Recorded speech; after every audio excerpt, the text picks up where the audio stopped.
The great teacher, honoring the teacher.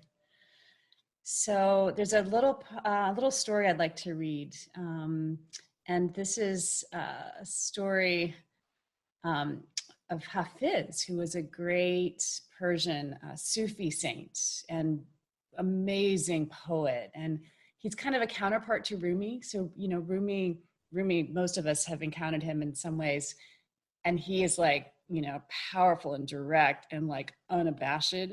Like Rumi is just the bomb. And then Hafiz is like this, he's got a lightness to him that's different. Same clarity, same depth, but just a slightly different vibration. So let me just share these couple of paragraphs. And he was in the 14th century. And it says, excuse this, Wendy, but soak your prayer mat in wine if your guru tells you so. These words caused an uproar because wine was prohibited in the Quran, and the prayer mat is the most sacred object. So he was called before the Imam, the chief religious leader, for explanation. And Hafiz told the Imam that he received an inner command to write these lines. Again, the lines, soak your prayer mat in wine if your guru tells you. And the Imam said, what meaning can they have? Not only are they not in accordance with the Quran, but they make no sense. So Hafiz pointed out to him a hill nearby, and he said, ask the Sufi who's meditating there about their meaning. I think it's that hill behind Madeline's house. So the Imam went to him and said, what is the meaning of Hafiz's words? Soak your prayer mat in wine. And the Sufi smiled and said, oh, Imam, please go to the town over there and find the richest prostitute, and she'll tell you the meaning. Well, the Imam was very annoyed, but he was a dutiful man, so he went. And when he got there, the prostitute was not home, but the mistress of the house, thinking that he was a client, asked a young girl to come as a substitute. She'd been purchased years before and had only just now come of age. She was very beautiful and had never been in any relationship before. The mistress said to the young girl, since we have taken good care of you, now it's your duty to join your profession for which you've been trained. And she led her to the Imam's room. The young girl was very distressed, and she cried when she was in the room. The Imam asked her, why? Don't you live here? And the young girl replied, oh, I'm so unfortunate. Till today, I've led a pious life. This is being forced on me. And she told the Imam her story. When she was very young, thieves had raided her home and stolen her. The Imam recognized the village she described as her home village as his own. And then he realized that this was his own long-lost daughter who had been stolen from him many years ago. He finally returned to the Sufi, and he said to him, I thought at first it was a joke that you had sent me. And the Sufi smiled and said, go back to Hafiz and ask him what the next line of the couplet is. What is the next line? So Hafiz said, soak your prayer mat in wine if the guru tells you so. For unaware is he not of the ins and outs of the path.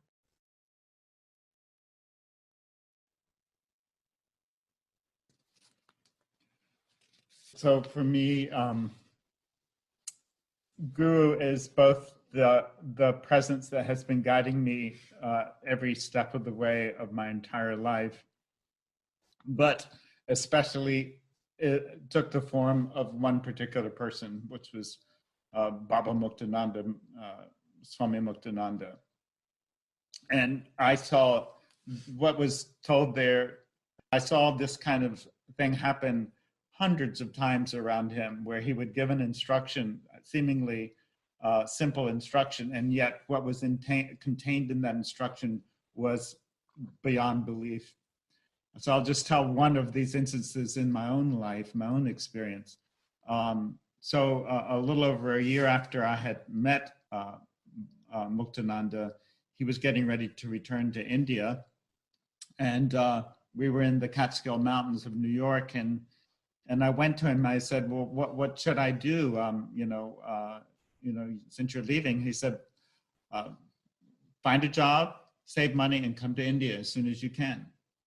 So then he left a couple of days later, flew to London, and then on to India. So I went down to Manhattan, where I had only been in New York once when I was 12 years old for the World Fair for like one day. So a brand new place for me. And there was a meditation center had been set up there, and they allowed a few residents. So I was lucky enough to get a residence there. And then the next day I put on a suit and I went down to the subway. And I just, on a hunch, I just got out at a certain point in Midtown.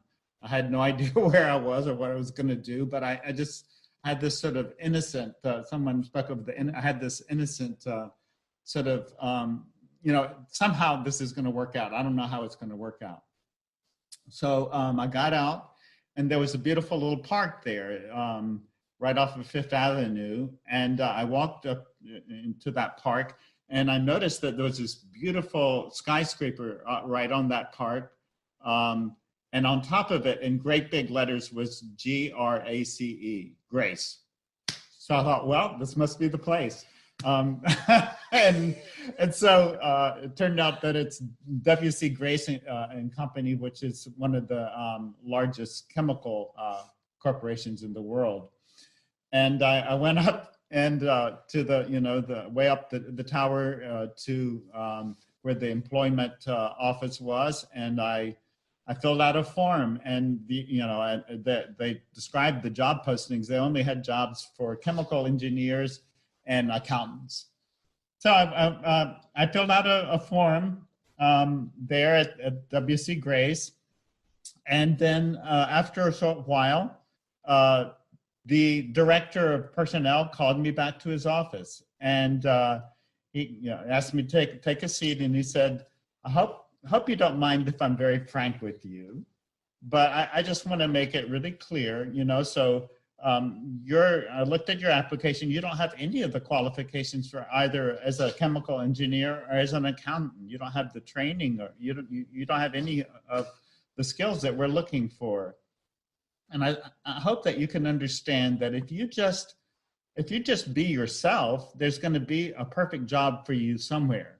But you just have to accept that it's going to happen in its own way, and just be yourself. That's my advice. Be yourself, and you'll find what you're looking for.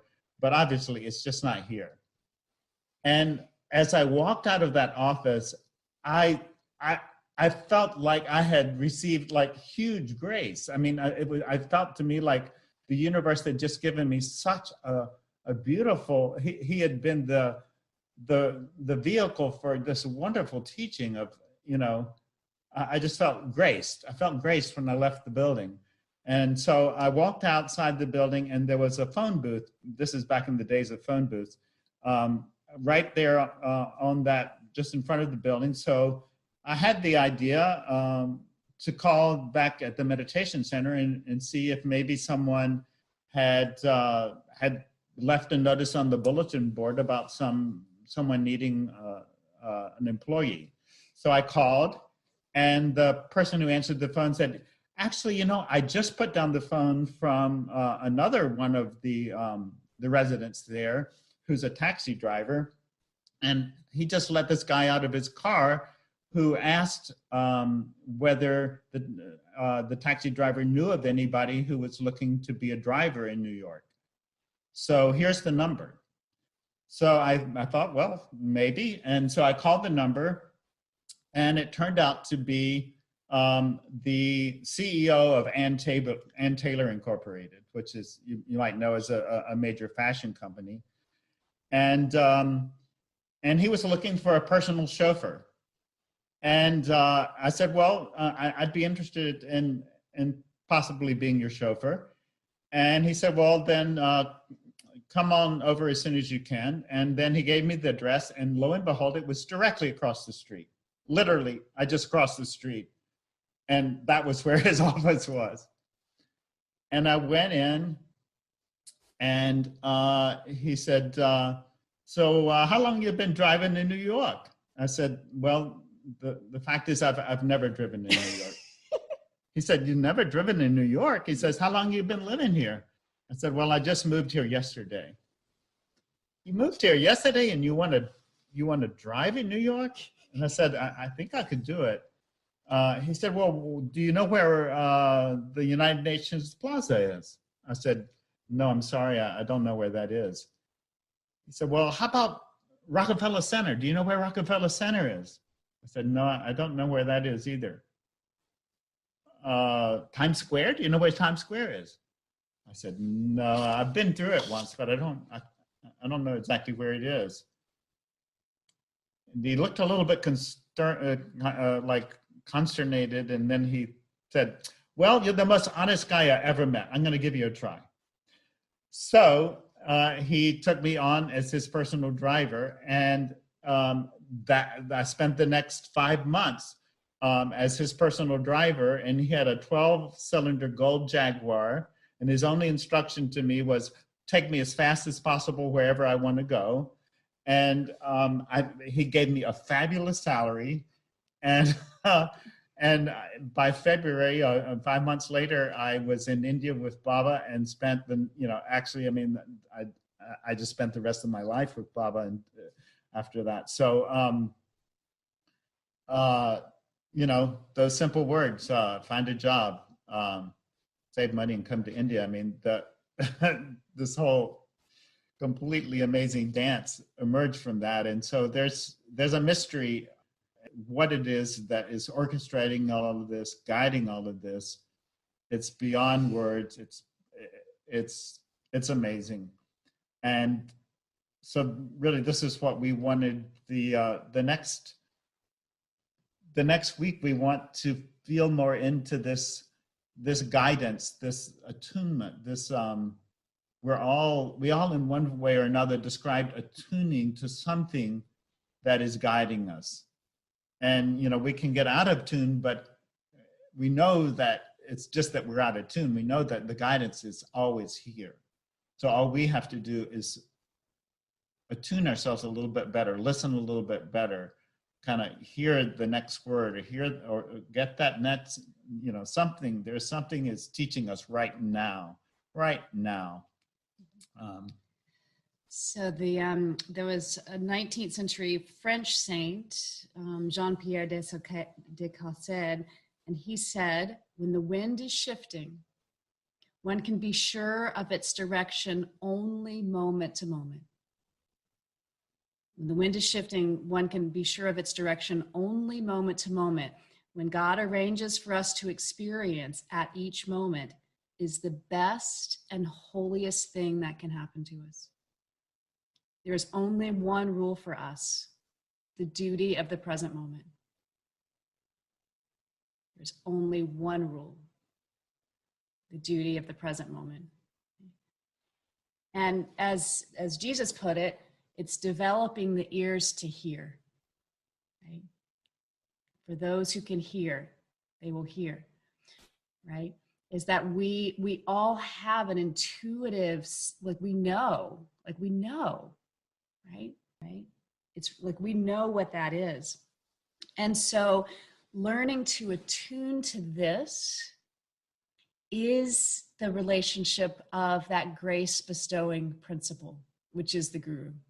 Again, the words are just words, but that grace bestowing principle is that capacity to align, right? To stay aligned, to attune to. Now, here's the tricky thing, and this is where so much of our work with the meditation is so valuable, is that we're usually attuned to just the chattering of the ticker tape of the mind, right? Just that rehashing, processing, digesting, all of that that's happening moment to moment to moment. And that too is not a mistake, right? But we want to be able to see clearly, have discernment of when attention is oriented here. And then it's just like the subtlest turning of the dial. It's just like a slight shift in what we're listening for, what we're listening. Dan used listening, like it's truly a listening. Do you want to do this intuition?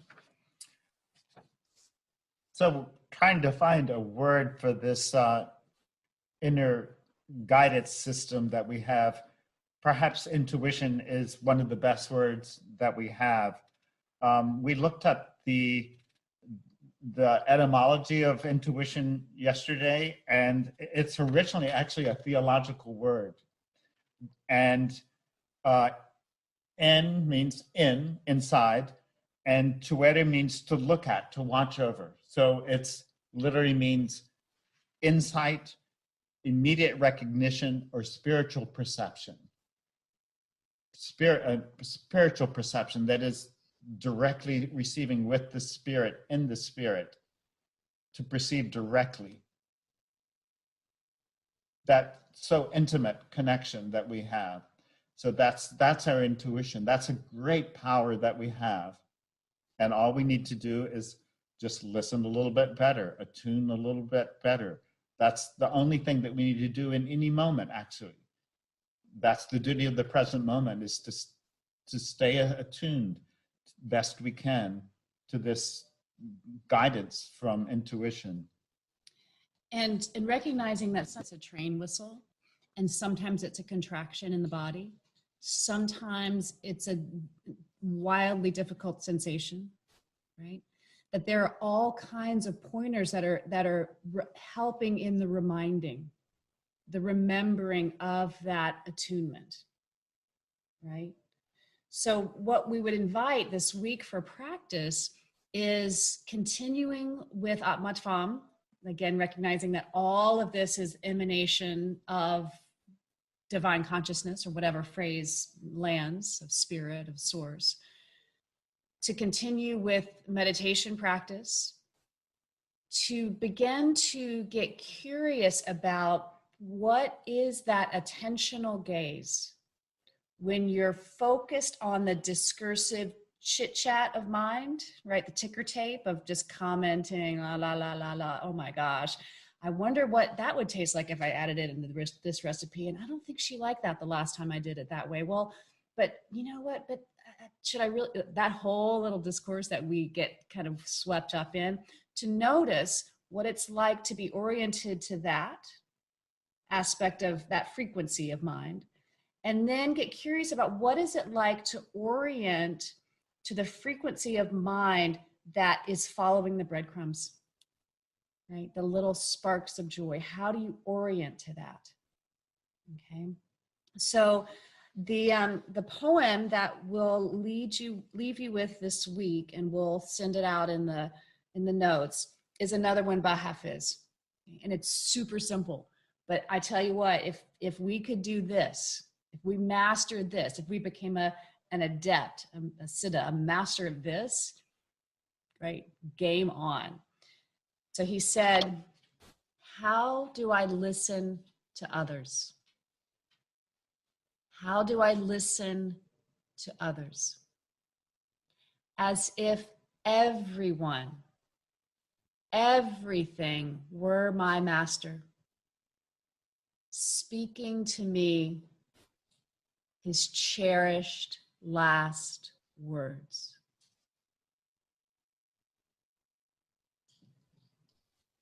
How do I listen to others?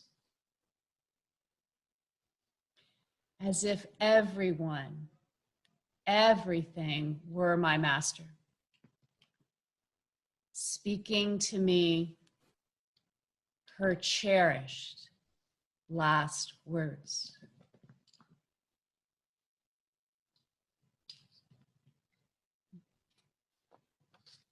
So practice listening. Because the teacher, the great sage, the master, the guru, truth, nature, love, joy, all the frequencies, the pain, the sorrow, the fear. Always, always, always pointing. How do we listen? So with great love and respect, guys.